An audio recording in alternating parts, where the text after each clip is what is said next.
চেয়েছিলাম যে বাংলাদেশ আমরা সাম্প্রদায়িক সম্প্রীতির সাথে সেই 1969 থেকে শুরু করে 1969, 1971 মুক্তিযুদ্ধ, সেই মুক্তিযুদ্ধের সময়ও আমাদের মুসলিম ভাইয়েরা আমাদের পাশে ছিলেন, আমাদেরকে সহযোগিতা করেছিলেন, আশ্রয় দিয়েছিলেন, রক্ষা করেছিলেন।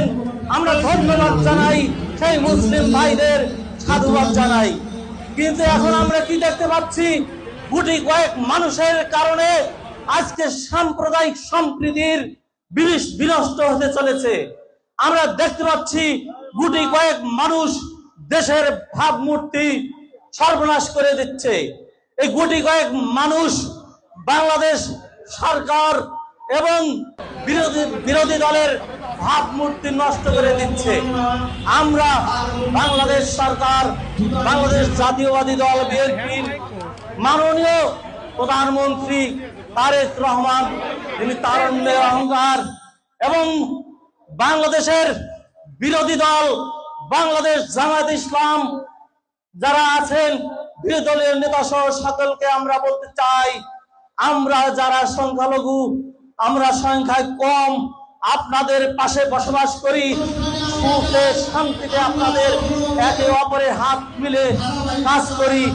আমরা শুধু এই দেশের নাগরিক নয়, আপনাদের সুখের সাথী, আপনাদের দুঃখের সাথী। আমরা একযোগে একসাথে থাকি। আজ যদি উল্লাপাড়াতে 10 তলা মসজিদ হয়, আমাদের গর্ব হবে যে উল্লাপাড়ার মাটিতে 10 তলা মসজিদ আছে, অন্য কোনো মানে উপজেলায় নাই। আজকে সিরাজগঞ্জে অনেক সুন্দর যদি একটি মন্দির হয়, আমাদের গর্ব হবে। একটি বড় মসজিদ হলে আমাদের গর্ব হবে। তাহলে আমরা কারো ধর্মীয় অনুভূতিতে আঘাত করতে চাচ্ছি না, কিন্তু বারবার কেন ধর্মীয় অনুভূতিতে হিন্দুদের প্রতি আঘাত করা হচ্ছে? মুসলিমেও হাতে গোনা কিছু লোক। আর